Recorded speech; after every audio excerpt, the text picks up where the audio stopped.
A month had passed since that incident, and as the scene shifts, we're introduced to the only B-level secret realm in An City, the Swan Lake. At this moment, somewhere inside the inner region of this B-level secret realm, a team with an average strength not less than a 5th-level martial warrior successfully surrounded and suppressed a 3rd high-level blood wolf monster. Just as the team captain cut open the monster's belly and took out the magic core, a sudden ominous sound reverberated from a nearby distance and immediately alarmed the entire team. With a trembling voice, the female redhead of the team called out her captain and pointed out the obvious. Something was wrong. From this distance, the trees collapsed, and footsteps of numerous monsters sounded like rolling thunder, crushing everything that stood in their way into pieces. These endless monsters filled the horizon, with no end in sight. On the head of a crocodile-type monster that was larger than a mountain, there was a throne made of bones, and countless skulls were gathered into well-crated hill, serving as the base of the throne. It's common knowledge that monsters didn't leave any bones after they die, so these bones can only be the remains of high-level warriors. Anyway, on this ostentatious throne of bones, a black ape was sitting lazily with its legs crossed like a human, its eyes half closed as if it was sleeping. But even when it was sleeping, the strange phenomenon of heaven and earth above its head proved its nobility and power. There were dark clouds with crackling thunder overhead, and in the center was this ferocious black ape on his imposing yet terrifying throne.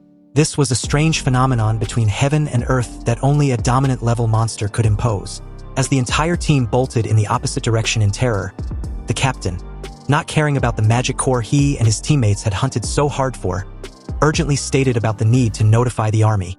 An overlord-level monster had been spotted leading a massive beast tide, about to invade An City, and it's almost impossible to resist, let alone survive it. The country must deploy grandmasters and senior grandmasters immediately to support. Cursing, he also added that high-tier monsters rarely leave their own territories and invade low-level monster areas. This was also the reason why the danger level of the secret realm has remained stable for a long time. So what was this terrifying fucker doing here? You see, each overlord-level magical beast is a moving scourge. They release a kind of sound wave from their bodies that only magical beasts can sense. And all magical beasts below the sovereign class will be controlled by this sound wave and will automatically gather around the overlord-level magical beast to become sovereign soldiers. This will snowball into a large beast tide. Moreover, the overlord-level magical beasts can promote the evolution of low-level magical beasts, and a large number of lord-level magical beasts will be born. If this 5th-tier sovereign class monster leads this large beast tide into An City, An City will turn into a hell on earth, and millions of people will die at the hands of these monsters. The black ape sitting on his throne of bones slowly opened its scarlet eyes and looked disdainfully at the team of warriors. Then almost immediately, the giant crocodile underneath it seemed to understand what it meant, and a sudden ferocity flashed in its vertical pupils. The crocodile opened its mouth as if chanting silently, releasing an enormous sonic colorful waves that seemed to engulf everything. The mud and rocks within 100 meters radius rolled and gathered in the air in a spiral shape, constantly compressing, and finally turned into a 10-meter-sized stone cone, which shot out like a missile. The air wave exploded, and an entire mountaintop was pierced through by these stone cones. The team of warriors that discovered the beast tide was submerged in the bombardment of stone cones like they've encountered a meteor shower. When the dust cleared, a radio communicator was still held at arm's length from a broken hand, and a signal of overlord incursion was successfully sent out. The black ape also stood up from the throne of bones at this time, and spoke in human language as it gave the order to charge full speed ahead. The surging tide of beasts responded to the overlord's voice, letting out loud and bloodthirsty roars. Meanwhile, at this moment outside the Swan Lake secret realm, a high-pitched and sharp alarm of the beast tide approaching sounded, and the citizens of An City fell into a brief state of stiffness. The citizens knew what this meant, but they had only heard about the beast invasion in a certain country or place in the news.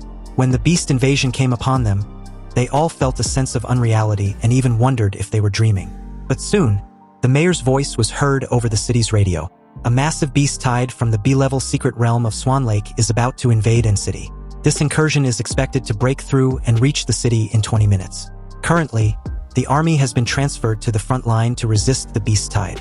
The mayor called on all warriors in An City to come to support.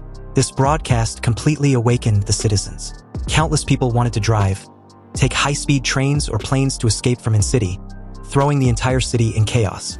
Armed police were deployed to maintain order, and government agencies operated at full capacity to stabilize the people's hearts and order An City to the greatest extent possible. As for the means of transportation to escape An City, Currently, only students and children can take it. They were the hope of the future. If An City really falls, then every future in the city will be placed on them. When these children grow up, they will avenge their hometown and the souls of their mothers and fathers. Inside the mayor's office, Mayor Huang Qing frowned after he'd made one phone call after another, trying to buy more time for An City. And the moment his secretary rushed into his office with an update, he asked if she had finished the reinforcements request, which cities were willing to send troops. The secretary's face was gloomy when she replied that it wasn't just An City encountering a large-scale incursion. There have been beast invasion warnings in many places across the country, and they were now unable to take care of themselves. And the fortunate cities that were not experiencing beast incursions had started building fortifications to guard against the possible beast disasters. With a slightly trembling voice, the mayor then asked of the imperial capital. He wanted to know if any Grandmaster warrior or above was sent over to support them. Even just one will do. But that seemed like a pipe dream because an S-level secret realm has appeared in Guanshan City, the neighboring city of the imperial capital. All warriors in the imperial capital were deployed to Guanshan City to curb the expansion of the S-level secret realm. Mayor Huang slumped in his chair. His keen political sense made him realize that the entire Xia kingdom was caught in a huge net. This beast-tide attack was not an accident but a premeditated one. But soon he stood up again. Nearly pushing towards 50 years, Huang Qing showed the resolute look he had in his youth. They have no time to waste. The battle to defend An City had already begun, and they can only rely on themselves. Meanwhile, in the Chu Zhou family's training ground, he and Chu Zhou were having a sparring session. Chu Zhou now understood that any so-called temptation was meaningless in front of Yi, and only by trying his best could he make him take things seriously. However, it seems his best was still not enough. He gave Chu Zhou a bright smile as he punched him in the chest. Chu Zhou quickly condensed ice armor on his chest for defense, but he still underestimated the power of this punch. The fist hit the ice armor, and the extremely cold ice that was several decimeters thick was torn and shattered by the evil magic fangs attached to the fist the moment Chu Zhou was forcefully pushed back. He praised Chu Zhou for being able to withstand his punch. Chu Zhou could feel the mystery of that evil spirit, which was definitely not something that could be cultivated through ordinary martial arts. He asked Yi when he learned Shenhuang martial arts. About a month ago, so I'm still rough around the edges, he replied. But he'd finally understood the essence of the demon in the flesh, which was centered on evil spirits. Every time he goes through a tough battle and slaughters the opponent, his own evil spirit can simulate the slaughtered person. Just as Yi and Chu Zhou were resuming their battle, an alarm of a beast invasion suddenly sounded outside. The expression on their faces changed at the same time because they knew something terrible was going to happen. They also received a message on their mobile phones, informing them that all college preparatory students in An City had priority to leave. They were to go to An City's airport and take planes B-521 and B-753, or go to the high-speed railway and take the high-speed train A-423 to evacuate immediately. He questioned Chu Zhou if he was thinking of leaving. Chu Zhou replied with a suggestion of his own. He believes that with Yi's talent, he should run rather than staying to defend An City. Unbeknownst to Chu Zhou, he was already getting excited thinking about the beast invasion. The fucker was even giving off his creepy smile like the titan he was. He told Chu Zhou that he talks too much. Since when did he become this sentimental? If he was staying, then there was only one thing left to focus on. The scene shifts to the Lu family's manor. And just as Lu Qingzhu was about to go out, she found Qin Lan blocking her path. Lu Qingzhu wanted to go and support the fight against the beast tide. But her mother's only priority was her well-being. If she heads out to fight in the beast invasion, how confident was she to return alive and intact or even at all? There are about 30,000 warriors in An City.